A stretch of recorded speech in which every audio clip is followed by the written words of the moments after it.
This is part 3 in my Escape from Graniteville series. These drives are based on the book Unnatural Disaster by N.J. Nidiffer. A lot of the things that I had to do a lot of speculation as to which direction they actually went, because things always get crazy in an emergency situation, and all you focus on is trying to get out of that situation, and you can't always remember all the details. So we're going to do the best we can and see how these people actually escaped from Graniteville. Mr. Lamar worked in the Gregg plant in the bespoke room, which was an automated system that dyed and finished the cloth. All of a sudden, he noticed that the air quality became sharp and toxic. He decided to make for an exit which would take him out to a loading dock. He went down some stairs to get to a chemical warehouse and loading dock.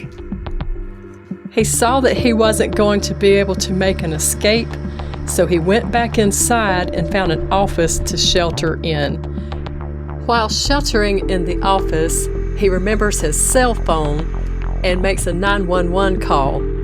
A very kind 911 operator stays on the phone with him, giving him comfort while he's in this desperate situation. He is here for hours.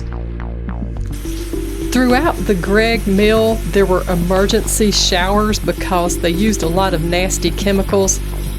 He had the presence of mind to shelter in an emergency shower, and he showered every 10 minutes, which is probably what saved his life. Around 7 o'clock a.m., he finally decided to try for his truck, and he has a really hard time getting there. He drives from the Gregg plant parking lot down the hill down Marshall Street.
And then the book says that he went to the Robert M. Bell Parkway. Now there's two ways of doing that.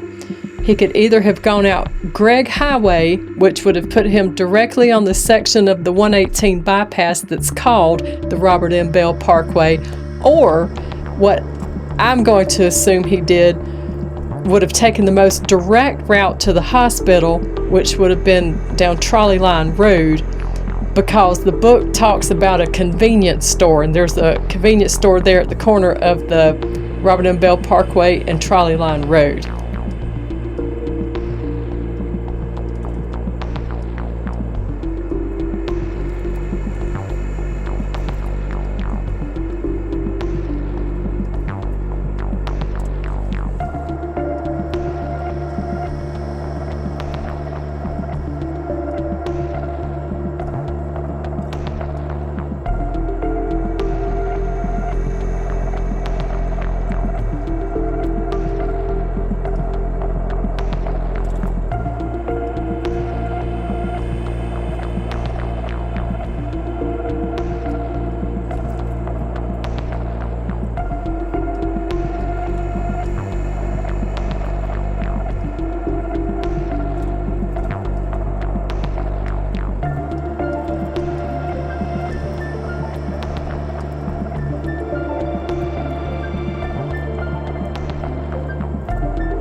Mr. Lamar was the last one to escape the Gregg plant alive.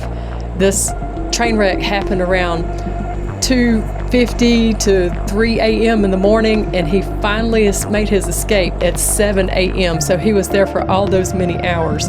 And he finally made it to the USC parking lot where they were doing the decontamination, and then was admitted at the Aiken Regional across the street.